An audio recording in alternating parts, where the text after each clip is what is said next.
आणि थेट जाणार आहोत आपल्यासोबत मनोज जरांगे पाटील जोडले गेलेले आहेत। मनोज जरांगेजी, स्वागत आहे आपलं। सगळ्यात आधी महत्त्वाचा मुद्दा, तुम्हाला सरकारकडून सुद्धा आवाहन केलं जातंय गणेशोत्सव काळात मुंबईत येऊ नका। शिंदेंनी सुद्धा हे आवाहन केलेले आहे की गणेश भक्तांची सोय होऊ शकते।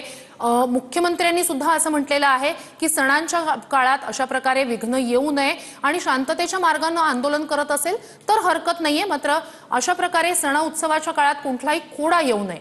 तुम्हाला आवाहन आहे सरकारकडनं।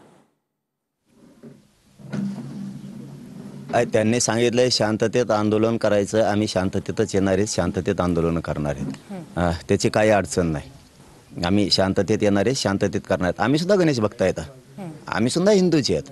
हिंदूच्या लेकराला आरक्षण लागतंय म्हणून तर आम्ही मागणी करतो ना ताई।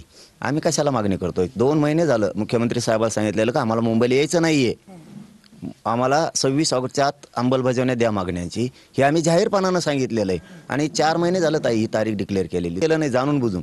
त्यांना असं वाटलं होतं की मराठीच नाही राहिले, आता मराठीची एकजूट न राहिली, मराठी सगळे फुटून गेले, कसं मराठा स्वतःच्या लेकराचं वाटोळं होऊन देईल। आणि मराठी उठ चालल्यामुळं आता सगळी फाटली सगळ्यांची की बापरे खूपच मराठी मुंबईकडे आलेत। आम्ही शांततेत आलोत, गणेश भक्ताला काही त्रास होणार नाही। आम्ही सुद्धा हिंदूचे आहेत, हिंदूचे लेकरं मोठ्या करायचे आम्हाला सुद्धा, म्हणून आम्ही यायला लागलोत। काही अडचण नाहीये, विनाकारण मला आरोपीच्या पिंजऱ्यात उभा करायचं काही खोटं नाटं बोलून, आणि मग ते लोकांना जास्त जिव्हारी लागतं आमच्या की 2 दिवसानंतर शब्द शोधूनच काढला। जाणून बुजून देवेंद्र फडणवीस साहेबांनी एक टीमच तयार केली आणि भाषणातलं काहीतरी शिवादा बोलायला जागा नाही ना, कारण मराठ्याची रास्त मागणी आहे। कुणबी आणि मराठा एक आहे, जे आर काढायला लागतो, 58 लाख नोंदीचा अहवाल येत आहे, परत गॅजेटियर आहे, सरकारी दस्तावेज द्यावं लागतंय हैदराबादचं, सातारा संस्थांचं, आणि मराठ्याला तर द्यायचं नाही आम्हाला, म्हणजे त्यांना वाटोळं करायचं मराठ्यांचं। मग आता काय, काही तर रडगाणं काढावं लागेल, जिरावं लागेल नाही तर मग कुठं आमच्या आई बहिणीला बोलले। अहो ती भाषा आहे जनरल, तरी आम्ही आमचा शब्द काल मागं घेतला ताबडतोब, बोललेलं नसून बी आम्ही सहज बोललं जातं, ते आयला ते करणारे काम असं सहज बोललं जातं।